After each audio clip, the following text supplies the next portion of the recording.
À bord du vaisseau d'Ulysse, la panique est totale. Charybde et Scylla, les deux monstres les plus redoutables de tous les océans, sont déchaînés. Ulysse, malgré la peur qui le paralyse, suit à la lettre les conseils de la magicienne Circé. Il faut garder le cap et passer entre les rochers qui menacent de les broyer. Ne pas tenter de leur échapper, sous peine d'être aussitôt happé par Scylla et de finir déchiqueté par ce monstre plus redoutable encore que Charybde. Le timonier tient bon la barre, et le navire d'Ulysse, malmené par les flots, se glisse entre les roches errantes, bientôt suivi par les autres. Hypnotisés par ces rochers qui menacent de se refermer sur eux et de les écraser, les hommes des vaisseaux suivants ne quittent pas Charybde des yeux, au point qu'ils en oublient Scylla, pourtant toute proche. En un éclair, le monstre bondit hors des flots, à l'endroit même où se trouvent les derniers navires de la flotte d'Ulysse. Il les brise en 1000 morceaux. Ses rugissements recouvrent les cris d'horreur des marins que ses pattes hideuses viennent de saisir et de lacérer. Sur le navire de tête, Ulysse et ses compagnons assistent impuissants au massacre des leurs. 3 navires sont réduits en miettes, et les malheureux compagnons, qui jamais plus ne reverront Ithaque, hurlent d'effroi, avant que Scylla ne les dévore, puis replonge dans les profondeurs.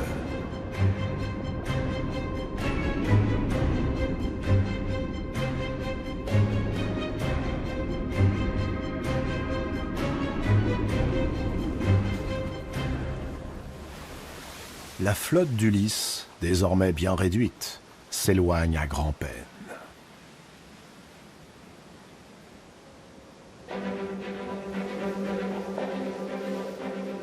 Le vent pousse Ulysse et ses compagnons vers une nouvelle île, toute proche.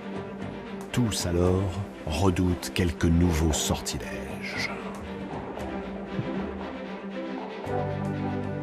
Tous retrouvent espoir lorsqu'ils découvrent que cette île est couverte par de vastes prairies où l'on peut apercevoir de beaux troupeaux de vaches, de moutons, de brebis. Cette île semble accueillante, loin des monstres et des tempêtes. Peut-être sera-t-elle enfin un havre de paix au cœur de leur odyssée. Cette île, pourtant, Ulysse redoute d'y aborder.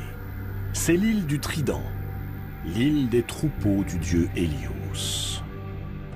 Ulysse ressasse avec tristesse les mises en garde de Tirésias, le devin aveugle qu'il a rencontré aux enfers. En lui indiquant quelle route prendre pour rentrer enfin chez lui, à Ithaque, Tirésias l'a prévenu qu'un grand danger les guettait sur cette île du Trident. En aucun cas, Ulysse et ses compagnons ne devront lever la main sur les splendides troupeaux qu'ils verront paître, car ils appartiennent à Hélios, le dieu soleil. Sinon, ce qui les attend sera terrible et irrémédiable. Tous mourront dans d'atroces souffrances, et tous les navires seront détruits. Et si, par miracle, Ulysse parvient à en réchapper, il regagnera Ithaque, mais seul. Et une fois chez lui, il sera accablé de nouvelles peines. Ulysse est bien décidé, cette fois-ci, à faire preuve de prudence. Il réunit ses compagnons et leur rapporte sans rien omettre les propos du devin. Pour éviter toute tentation, afin de ne prendre aucun risque, ils décident qu'ils ne débarqueront pas. Ils poursuivront leur route. Le discours d'Ulysse enflamme les esprits. Ces hommes n'en peuvent plus. Ils viennent d'affronter les sirènes, Charybde et Scylla. 3 de leurs navires ont été engloutis, et avec eux tous les hommes valeureux qui se trouvaient à bord. Ulysse a-t-il donc un corps de fer et un cœur cruel pour refuser à ces hommes un peu de calme et de répit?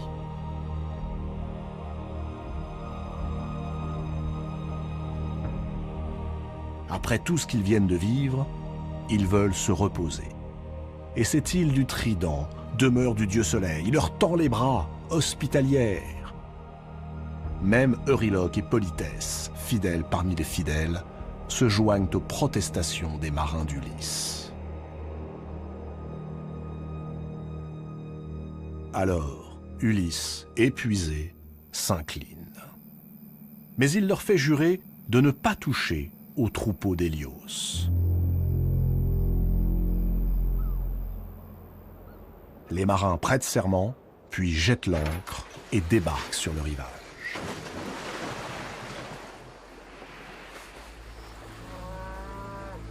Autour d'eux, les troupeaux d'Hélios, vaches, brebis, veaux, moutons, sont admirables, si gras, si resplendissants. Les marins passent leur chemin. Ils allument un feu, dressent des tentes. Pendant 1 mois, ils font halte sur cette île, car le vent, obstinément, refuse de se lever. Jour après jour, ils se partagent les dernières réserves de nourriture fournies par Circé. Leurs provisions sont bien modestes à présent, et elles diminuent à mesure que le temps passe. Bientôt, il ne reste plus rien. Ils décident alors de partir à la recherche de fruits ou de baies, d'aller chasser quelques oiseaux qui leur redonneraient des forces.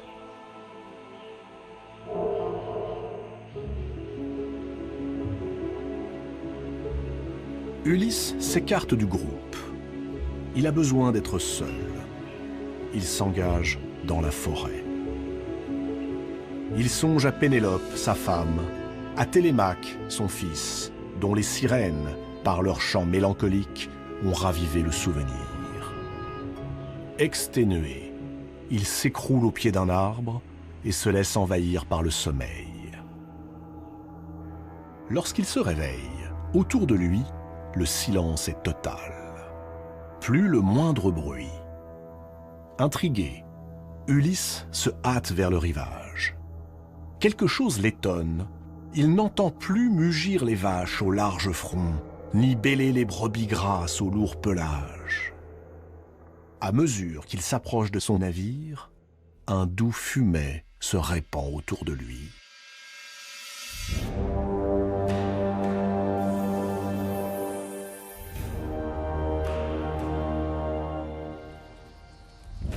Le spectacle qu'il découvre le fait blêmir. Ces hommes sont en train de rôtir de larges cuissons.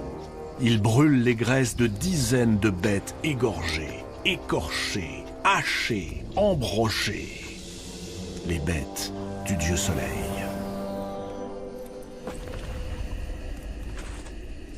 Ulysse tombe à terre. C'est aux dieux qu'il s'adresse, avant même de blâmer ses hommes. Les dieux immortels ont plongé Ulysse dans le sommeil pour son malheur, afin qu'il ne puisse empêcher ces gens de commettre ce forfait. Dieux perfides, dieux injustes. Ulysse se dirige vers Euryloque et Polythès, ses capitaines. Il est furieux, prêt à les punir. Mais Euryloque le toise. Oui, c'est lui qui a conseillé aux hommes ce projet fatal. Et il redit à Ulysse les mots qu'il a prononcés la veille. La faim leur tord le ventre. Il ne reste plus rien des vivres entassés sur les bateaux. Alors qu'ils chassent les vaches du dieu Soleil, qu'ils offrent à ce dieu les meilleurs morceaux et se nourrissent des autres, avant d'en faire provision pour leur long voyage de retour. Et une fois à Ithaque, ils élèveront un temple à Hélios et lui feront de magnifiques offrandes.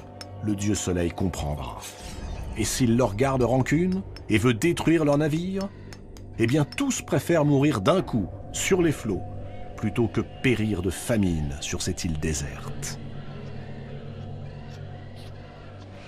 Car si toute mort est odieuse, la plus affreuse est la mort par la faim. Ulysse va pour répondre, mais il se fige, car soudain, les os des animaux égorgés se mettent à bouger, puis à ramper vers eux, accompagné par le râle atroce des lambeaux de chair restés sur les branches. Effarés par ce nouveau prodige, les hommes se précipitent à bord de leur navire, dressent les mâts, déploient les voiles et larguent une nouvelle fois les amarres.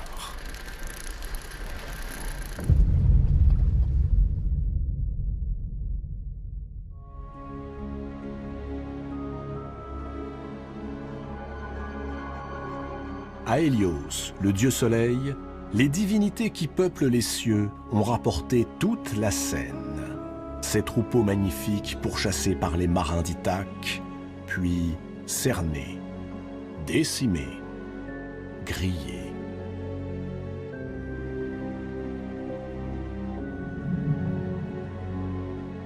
Hélios est l'un des derniers titans, jadis en guerre contre Zeus et vaincu par les Olympiens.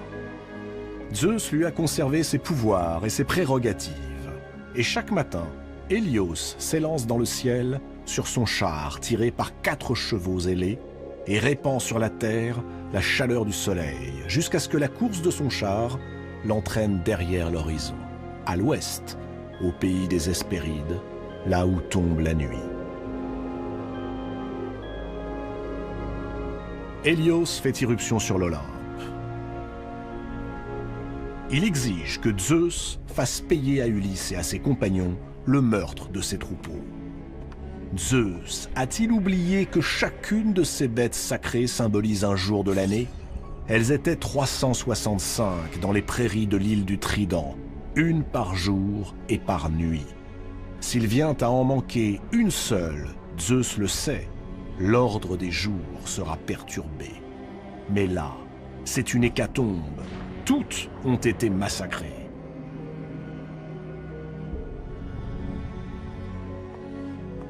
Athéna se dresse entre le dieu soleil et le dieu des dieux. Ulysse, rappelle-t-elle, est sous sa protection. Il ne saurait lui arriver malheur. Hélios, aussitôt, lui coupe la parole. Si la fille de Zeus ose s'opposer à lui, si les criminels ne sont pas frappés par un juste châtiment, alors lui, Hélios, dieu du soleil, cessera de briller sur la terre. Il se ralliera à celui qui, de toute évidence, devient le véritable maître de ce monde où plus rien ne vit, Hadès, et il brillera pour les morts et non plus pour les vivants. Il plongera le monde des mortels dans les ténèbres éternelles. À ces mots, Zeus se redresse. Ulysse fait donc peser une menace de plus sur l'Olympe. Le royaume des dieux est déjà divisé depuis que les divinités qui soutenaient les Troyens refusent d'y reparaître. Il ne peut accepter que d'autres divinités prennent le parti de son frère, Hadès. Il ne peut tolérer qu'une nuit éternelle s'abatte sur le monde des hommes pour apaiser la vengeance d'Hélios. L'ordre du monde, qu'il a mis tant de siècles à mettre en place, est sur le point de vaciller, et son royaume de sombrer dans un chaos sans fin. D'un geste, Zeus apaise le titan. Cette fois, Ulysse paiera. Un châtiment impitoyable, exige Hélios. Oui, un châtiment impitoyable. Zeus brandit l'égide, et soudain, un grondement terrifiant résonne à travers l'Olympe, qui fait trembler les montagnes sur la terre et les murs des plus solides citadelles.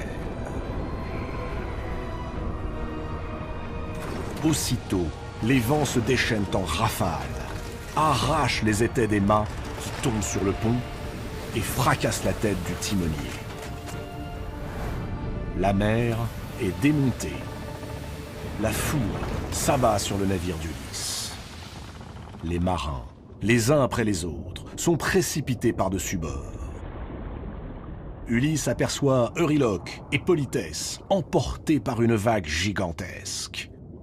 Cette fois-ci, impossible d'échapper à la ruine. Une lame avec la force d'une muraille, précipite à son tour Ulysse au milieu des flots.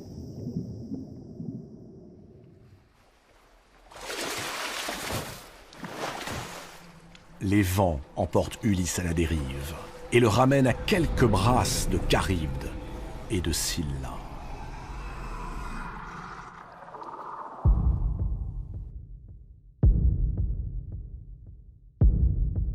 Glacé d'effroi, Ulysse songe à se laisser couler. Tout plutôt que d'être broyé ou déchiqueté par ces repoussantes créatures. Le courant l'emporte. Et pendant 9 jours et 9 nuits, Ulysse dérive vers le grand large, poussé par des vents de mort.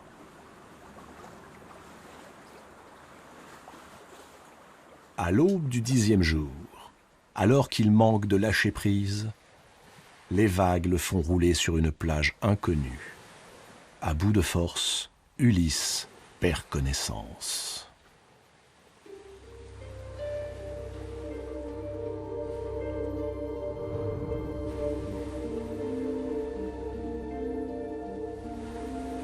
Une jeune femme est penchée sur Ulysse. C'est la femme la plus belle que le roi d'Ithaque ait jamais vue. Ses boucles blondes cascadent jusqu'en bas de son dos, nu. Autour de lui, une plage de sable fin, une eau transparente. Un parfum de cèdre et de cyprès le tire de sa torpeur. La jeune femme aide Ulysse à se relever. Ses gestes sont très doux. Dans un sourire timide, elle lui dit son nom, Calypso. Ulysse tombe aussitôt sous son charme.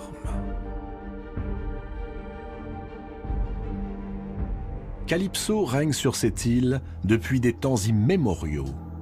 Elle est la fille d'un dieu, le dieu Atlas, l'un des titans, qui régnait autrefois sur la mystérieuse Atlantide et qui aujourd'hui porte le monde sur ses épaules. Atlas, du temps de sa splendeur, avait fait don à sa fille de cette île perdue au bout du monde, loin des hommes. À peine voit-elle Ulysse qu'elle en tombe éperdument amoureuse. Elle l'invite chez elle, le nourrit, le réconforte. Elle lui offre tout ce qu'un homme peut désirer auprès d'une femme aussi belle, aussi douce, aussi tendre. Et Ulysse, épuisé par tant d'épreuves, se laisse faire. La beauté de Calypso l'émerveille. Ses multiples attentions le comblent.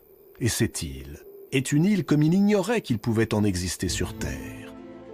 C'est comme si la nature y avait déposé toutes les splendeurs du monde.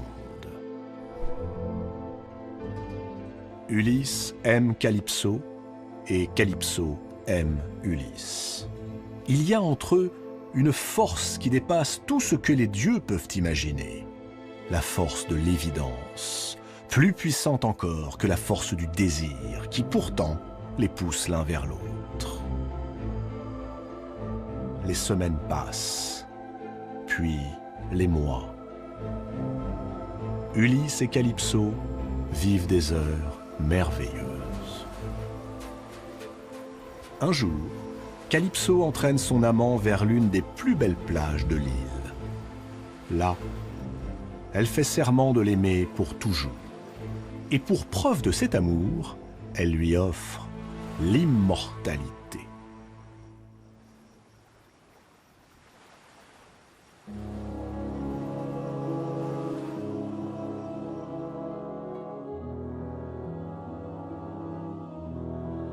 Calypso est elle-même immortelle, par nature.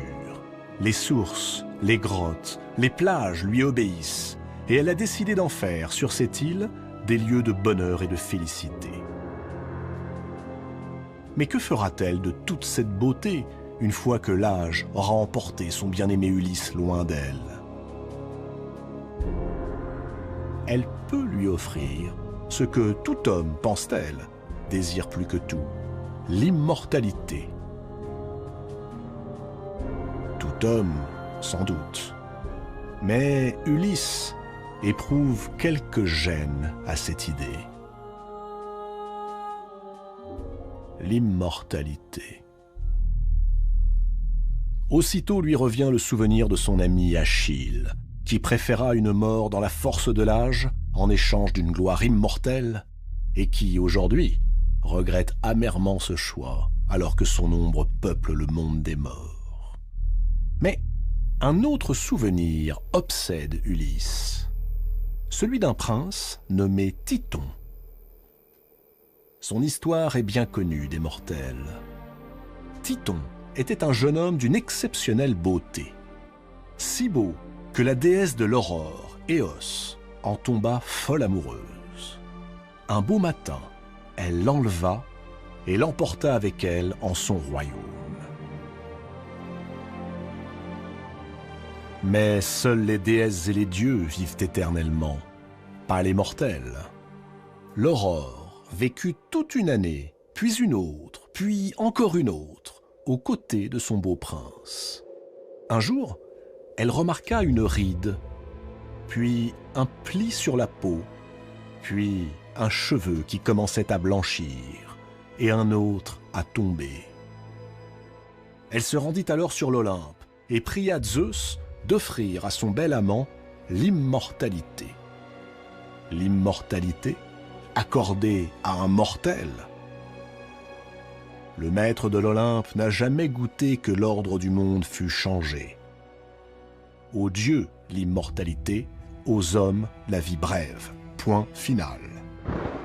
Mais l'aurore se fit si persuasive que Zeus voulut lui complaire, et en même temps la punir de vouloir ainsi transgresser l'ordre divin. Le dieu des dieux accorda donc l'immortalité à Titon. Ainsi vivra-t-il sans jamais mourir. Mais l'aurore avait négligé de demander à Zeus que l'immortalité soit associée à l'éternelle jeunesse. Jour après jour, le malheureux Titon dépérit. Il perdit ses beaux cheveux, ses dents, sa peau se flétrit, ses forces l'abandonnèrent, et il se mit à vieillir sans pour autant mourir. Aujourd'hui, le sort de Titon, qui depuis des siècles souffre d'un dessèchement sans fin, fait réfléchir Ulysse. Veut-il vraiment de cette immortalité? Et si l'immortalité que cherchent tant d'hommes audacieux n'était qu'un piège? Ulysse lui préfère son sort, surtout en ce moment, dans les bras d'une femme aussi belle et dévouée que Calypso.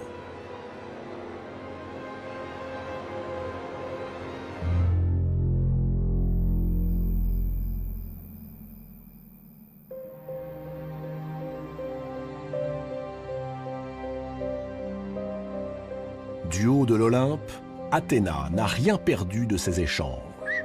Et pour la première fois, la déesse sent qu'elle doit affronter une menace à laquelle elle ne s'attendait pas.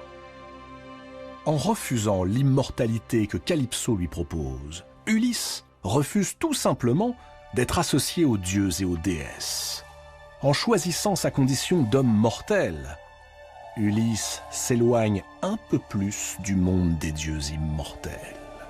Quel sort est donc le plus enviable? Vivre éternellement les mêmes histoires sans fin? Ou bien goûter aux plaisirs et aux joies en sachant qu'elles ne dureront pas? Athéna sait qu'il est temps, désormais, de trancher cette question. Il se pourrait bien que l'avenir des dieux et des hommes en dépende. Mais pour l'heure, Ulysse oublie qu'il est roi d'Ithaque. Il profite d'une quiétude nouvelle et s'abandonne avec confiance et joie aux caresses de Calypso. Pour combien de temps ?